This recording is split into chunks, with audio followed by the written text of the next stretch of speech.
Good morning, students.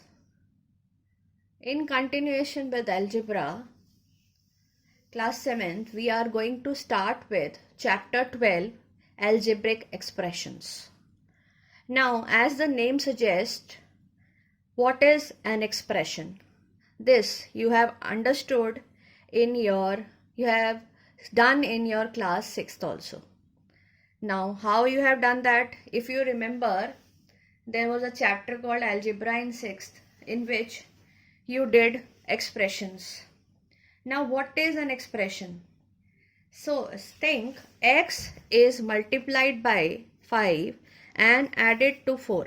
Means this 5 is multiplied by x and then added to 4, we get this. In this variable can have any value. कोई भी value हो सकती है इसकी, लेकिन ये जो 5 है ये कांस्टेंट होता है. This is fixed. नाउ एक एक्सप्रेशन में एक और चीज़ रहती है कि अगर आप एक्स स्क्वायर लिखते हैं तो वो क्या होता है? It is that multiplying the variable by itself. Variable अपने आप से मल्टीप्लाई होता है. ठीक है. Now expression is formed with terms. Expression में टर्म्स होते हैं, जैसे ये 4x² एक टर्म है, 3y एक टर्म है. So this expression has 2 terms. Now these terms can be represented by factors in a tree diagram. Factors का मतलब होता है ये जो 4 है ये अलग फैक्टर है, x अलग है, एक और x अलग है, 3 है और y है. I'll show you in the diagram.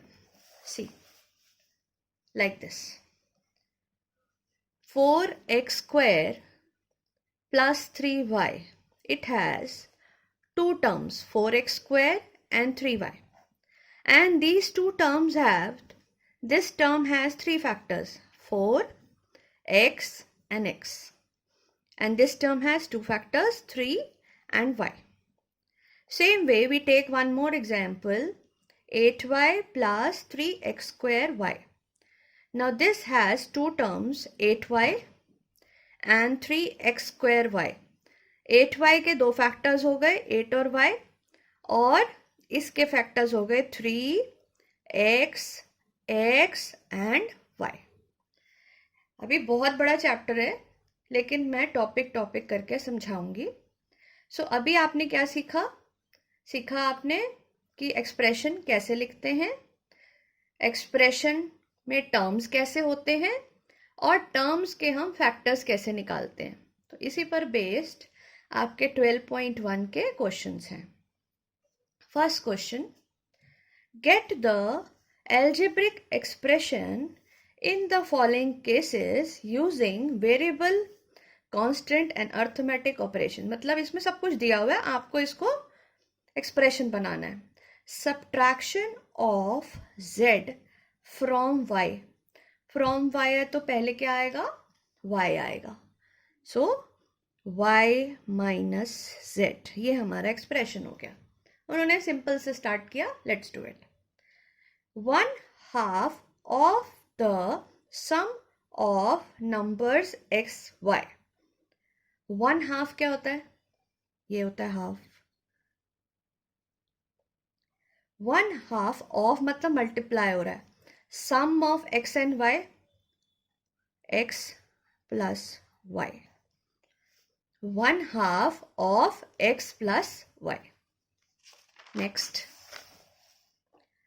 the number z is multiplied by itself. Itself अभी आपको बताया था z into z. तो z into z नहीं लिखा जाता, z square लिखा जाता है. ठीक है. Then fifth part, 1/4 of the product of PQ. 1/4 of PQ यानी कि आप इसको ऐसे लिख सकते हैं PQ by 4 या 1/4 ब्रैकेट में PQ, but this is better. Number x and y both squared and added. Squared and added. दोनों स्क्वायर हुए और उनको ऐड कर दिया गया. Next, the number 5 added to 3 times the product of numbers m and n. इसका क्या मतलब है? नंबर 5 ऐड हुआ है किसको? 3 times the product of m n, मतलब 3 टाइम्स हो गया, एम एन का प्रोडक्ट हो गया और उनमें 5 ऐड हो गया। तो ये बन गया आपका एक्सप्रेशन। नाउ क्वेश्चन 2 क्या कहता है?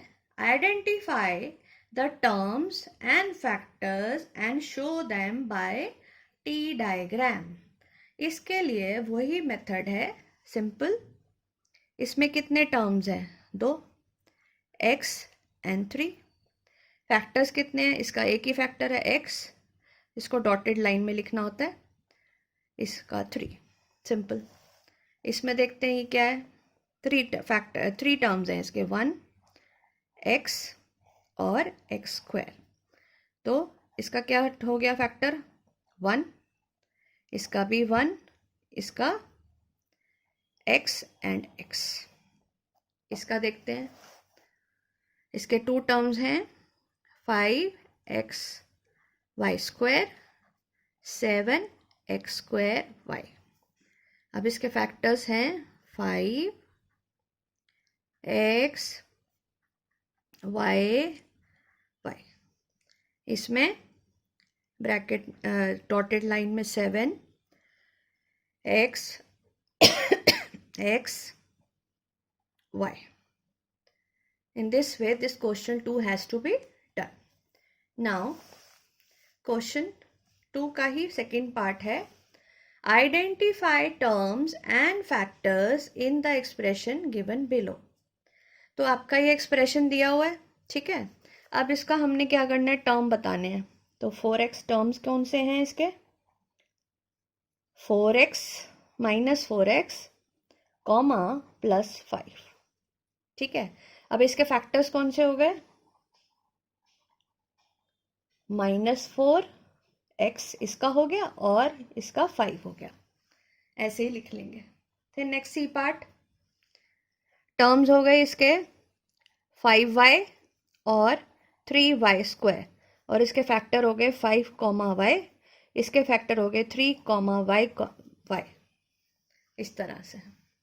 फिर अगला एक्स वाई एक टर्म हो गया, एक टर्म हो गया 2x स्क्वायर y स्क्वायर, इसका फैक्टर हो गया x और y, इसका फैक्टर हो गया 2x x y।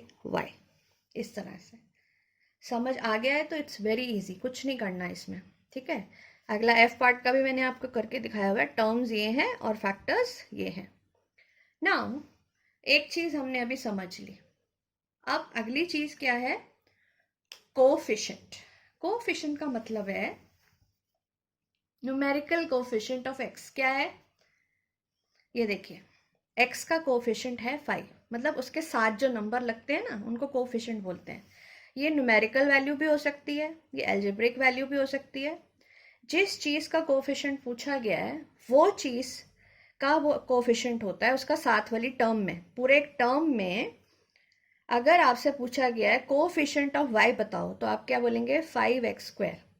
अगर आपसे पूछा जाए what is the coefficient of x square, तो आप बोलेंगे 5y। इस तरह से सम्स करने होते हैं ये वाले।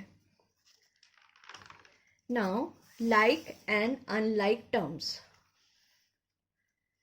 लाइक टर्म्स का मतलब है जिसमें वेरिएबल सेम हो, जैसे when the terms have same algebraic factors in their terms, like this 2x 4x 6x, इस तरह से कुछ भी हो सकता है।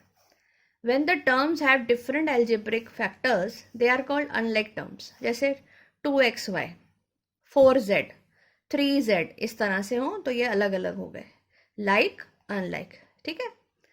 फिर ये जो एक्सप्रेशन होते हैं ना, ये 3 फॉर्म के होते हैं, मोनोनॉमियल, बाइनॉमियल और ट्राइनॉमियल। एक्सप्रेशन विद 1 टर्म, जैसे ये हो गया सिंगल टर्म है। एक्सप्रेशन विद 2 टर्म्स, इस तरह के 2 टर्म्स हो जिसमें बीच में आपका कोई भी ऑपरेशन हो। और तीसरा ऐसा हो गया 1 2 3 टर्म्स वाला, ठीक है। तो इस तरह से एक्सप्रेशंस को हम डिफरेंशिएट कर सकते हैं, मोनोनॉमियल, बाइनोमियल और ट्राइनोमियल में। अब हम आते हैं question 3 again 12.1। Identify the numerical coefficient of the terms other than constant in the following expression। अब आपको क्या बताना है इसमें न्यूमेरिकल टर्म, जहाँ टर्म वेरिएबल नहीं है ना वो अलग से है, उसका कोई कोफिशिएंट नहीं होता। हमारा जो टर्म जिसमें कोफिशिएंट है वो है ये -3t²। तो हमारा -t² का आ गया, -3 इसका कोफिशिएंट हो गया। नेक्स्ट 1 + t + t² + t3, तो 1 को छोड़ देंगे, t² t3। अब मैंने इनका कोफिशिएंट 1 1 क्यों लिखा है, क्योंकि कभी भी 1 लिखा नहीं जाता ऐसे 1t 1t², 1t3।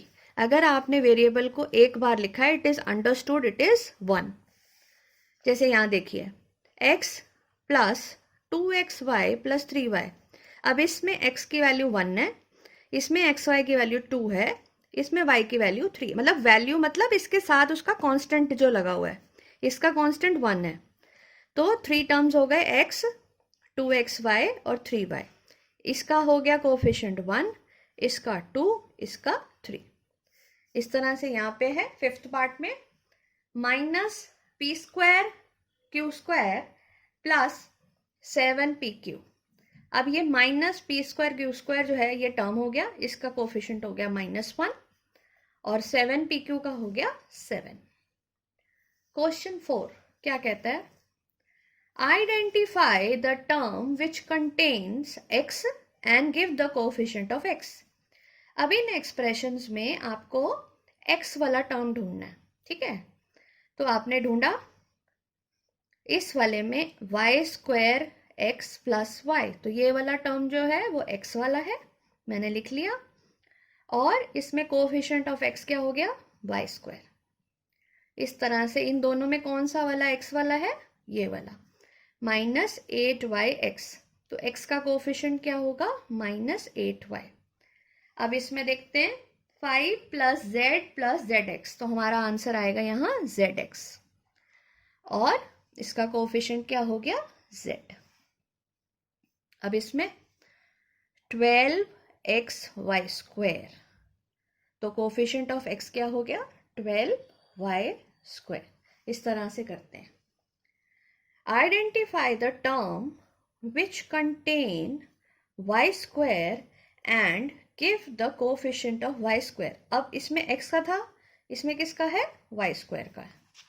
उन्होंने आपको सिखाने के लिए तरह तरह से वैरायटी के सम्स दिए हुए हैं कि आपको समझ आ जाए कोफिशिएंट क्या होता है, टर्म्स क्या होते हैं और हम उनको कैसे फाइंड आउट करते हैं। जैसे उन्होंने यहाँ पे लिया 8 - xy², तो कौन सा हुआ, -y², इसका टर्म हुआ y² का और इसका कोफिशिएंट हो गया -x। इस तरह से 5y² + 7x है, तो 5y², इसका कोफिशिएंट हो गया 5। अब इसमें y² जो है दो जगह है, -15xy² और 7y², तो इसका कोफिशिएंट क्या हो गया, -15x और इसका हो गया 7। ठीक है। नाउ क्वेश्चन 5 वही आ गया, मोनोनोमियल, बाइनोमियल एंड ट्राइनोमियल। तो जिसमें दो टर्म्स हैं वो बाइनोमियल, अब इसमें दो हैं तो ये बाइनोमियल, ठीक है। इसमें 3 है तो ट्राइनोमियल, इसमें 1 है तो mononomial, again 2 binomial, again 2 binomial, 3 trinomial, 1 mononomial. आप पूरा पूरा लिख लेना। This is to explain to you, I have taken this like this. तो आप आज आपने कितने सारे कॉन्सेप्ट सीखे हैं अलजेब्रा के। पहला, how to make an expression. दूसरा, how to find the terms. तीसरा, how to write the factors of the terms. फिर उसके बाद आपने सीखा कोफिशिएंट। कोफिशिएंट चाहे किसी भी अलजेब्रा वेरिएबल का हो वो आपको बताना है। फिर आपने सीखा मोनोनोमियल, बाइनोमियल और ट्राइनोमियल। ना क्वेश्चन 6 कहता है, state whether the given pair of terms is like और अनलाइक। अब आपको ये बताना है ये लाइक टर्म्स हैं या नहीं है। 1 and 100 बताइए लाइक है या unlike. Yes it is like. -7x 5/2x same like. अब इसमें -29x and -29y no they are unlike because एक तरफ x है एक तरफ y है। 14xy and 42yx। अब आप देखेंगे कहेंगे अरे ये तो उल्टा पुल्टा हो गया, बट ये उल्टा पुल्टा अगर आपको याद हो मल्टीप्लिकेशन का रूल होता है 3 into 5 5 into 3 सेम चीज होती है, ऐसे ही वेरिएबल में होता है x into y और y into x is same, तो दे आर लाइक। अब इसमें लाइक नहीं है, क्यों? क्योंकि ये m² p है ये mp² है, यहाँ पे p का स्क्वायर हो गया यहाँ पे m का स्क्वायर हो गया तो गड़बड़ होगी, तो इसलिए ये अनलाइक है। हाँ अगर सिर्फ mp होते या pm होते तो सेम होता। क्वेश्चन 7। क्वेश्चन 7 क्या कहता है, आपको लाइक टर्म्स को इकट्ठा करके लिखना है, तो आप कैसे लिखेंगे देखकर। चलिए हम पहला टर्म लेते हैं -xy²। अब xy² जैसे हम टर्म को ढूंढते हैं, ये रहा 2xy² और ढूंढते हैं नहीं है। चलिए अगला देखते हैं -4yx²। अब x² है, देखते हैं कौन सा वाला है, ये वाला है 20x²y। अगला टर्म देखते हैं x² 8x²। x² कौन सा है, ओहो ये वाला है -11x²। चलिए फिर 7y, y वाला कोई टर्म है 7y y नहीं है। चलिए देखते हैं आगे, 11 वाला हो चुका है -100x वो भी लिख लिया हमने। ओके अब ये है -11xyx, तो इससे मिलता जुलता कोई है नहीं है yx, तो हमारे टर्म्स पूरे हो गए 1 2 3 4 5 6 7 8 9 1 2 3 4 5 6 7 8 9, मतलब इनके साथ तो कुछ मिला नहीं हमें, ये हमारे लाइक टर्म्स बन गए। तो ऐसे हो गया ये लाइक टर्म्स, ठीक है। आई होप इतना अभी आपको समझ आ गया होगा। तो इसको आप अच्छे से प्रैक्टिस करेंगे कि what are terms, what are coefficients, what are binomials, trinomials, what are like terms and what are unlike terms. Thank you.